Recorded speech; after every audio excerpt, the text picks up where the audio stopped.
Okey geng, bismillahirrahmanirrahim. Allahumma salli wa sallim wa barik ala sayyidina Muhammad. Alhamdulillah geng, saya abang ni VJ VJ daripada Kelang Dia datang nak ambil daripada kapal Port Kelang. Dia datang nak tengok motor ni, motor set Indo ni. Tapi tiba-tiba kita saja tunjuk motor ni, cakap nak lagi belanja ambil lah motor ni. Tapi saya punya motor sendiri kan.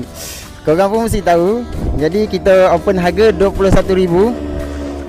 Jadi VJ ni abang kawan kita. VJ ni dia berani ambil motor ni, tapi kita bagi harga 19,000. Alhamdulillah, tak apa. Saya harap dia boleh jaga motor ni dengan baik lah.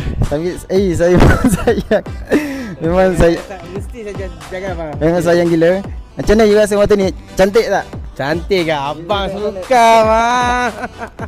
Ni pun sama bang. Cantik kan? Cantik bang. Okay, bagi you macam mana? Motor ni okey tak? Puas hati tak? Puas hati kau punya bang. Kau Budak punya, kecil punya pasal baru sampai. Kecil. Baru ni hari naik. Mantap VJ. Jadi terima kasih banyak. Saya jual motor WR saya ni dengan harga 19,000. Terima kasih banyak Sama bang. Okey. Ini saya post TikTok tau. Okey kan?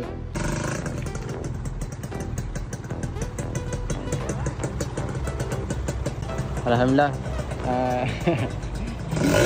Oi, dia payung nak. Kawasaki WR Malibu.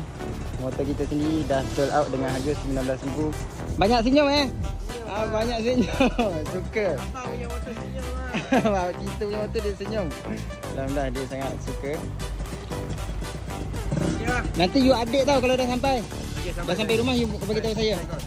Boleh je you nak naik berapa? Boleh ya? Boleh, you asal you berani.